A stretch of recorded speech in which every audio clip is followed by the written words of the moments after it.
Alright guys, binisita tayo ng businessman. Malaki kumita to, nasa arawan.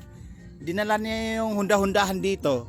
Kasi nga guys, dumidikit daw yung manubelas dito sa may sa may sidecar. Ngayon ginawa ng paraan. Ayan na. Ayan na.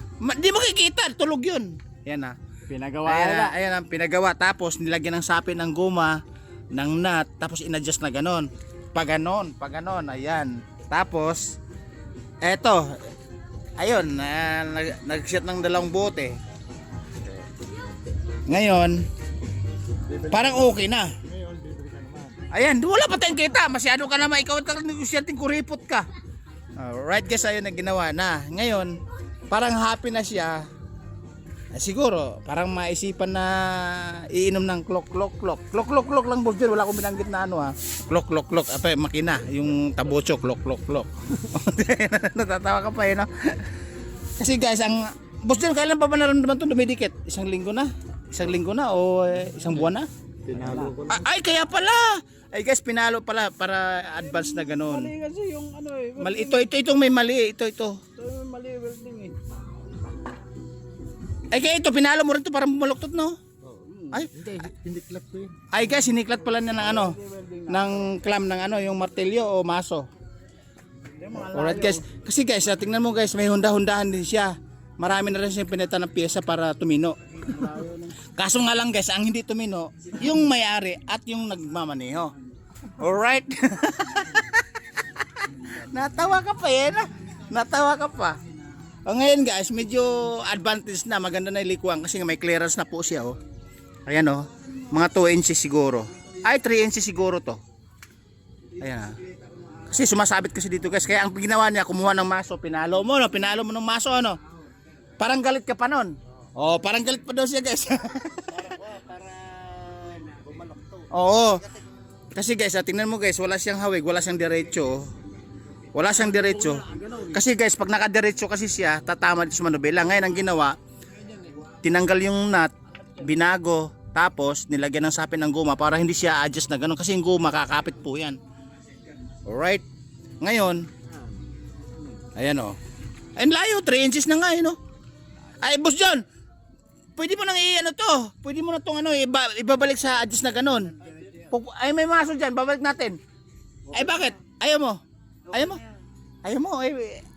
Okay na to, baluktot. Kasi guys, tingnan niyo, wala siyang diretso. Siya, baluktot, parang letter C. Kasi nga, tumatama nga sa manubela. Ngayon, ang problema na lang, iinom tayo ng klok. Alright. Ay guys, tingnan niyo naman Kasi guys, araw-araw kumikita, araw-araw may income. Obligadong may maintenance, di ba? Yan yung bayar ko ng klok ay mga items ng plastic mineral na sinako na laging inaayos namin dito. Itong service niya na pang 8 service na siguro to o pang 7, pang 5, pang 6, pang 8. Nagpapalit siya ng service. Tapos siyempre may reserva din. Like me kasi yung motor ko siyam na yan, nagkalat yung motor ko Alright. Tapos guys, ayan mga gamit ko. Parang bataris yung mga gamit ko, ayan. Bataris yung mga gamit ko. Nag-abono pa ko ng goma. Nut daw, sa kanya daw yun, bahala na. Ngayon, ang problema nga namin guys, saan kami makuha ng klok. Alright? Natawa pa siya, klok, Si pangalan Alright guys, again, okay na. Kasi boss John, 3 inches to. 3 inches yung haba. Kulang sa 4 inches. Kasi guys, dati nga, dumidikit nga, kaya pinalo, kaya pinagawa nga, ginawa pa. Again, lagyan ng swapin ng guma, tapos binago. Alright? Para tuloy sa hanap buhay, tuloy sa negosyo. Alright? Ayun pala yung gulong mo. Iniwan mo pa to. Nakakabit na. Iniwan mo pa yung gamit na to. Gagamitin pa. Ayun pala yung gulong mo. Sabi na wala. Hoy! Ay, gulong ko, sabi mo nawala. Andito pala yung gulong ko. Anong iba yan? Ang dami mo na. Dami na nanggal ng gulong sa akin nakakalimutan mo na. Anong iba yan Tanga na, ang kapal na kapal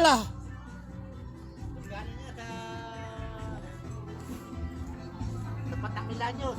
Pinagawa ko yung... Ay, doon sa may ano, Jomers. Kay Ubit ba? Alright guys, pinakita ko lang sa inyo yung ano, yung maintenance tapos paano pina-upgrade tapos nakatuwa, uminom kami ng klok, yung kabayong pula, alright? Babu, kay Boss John. Ayun no, kumay ko, tama pag normal, wala lang Alright, babu. Woo.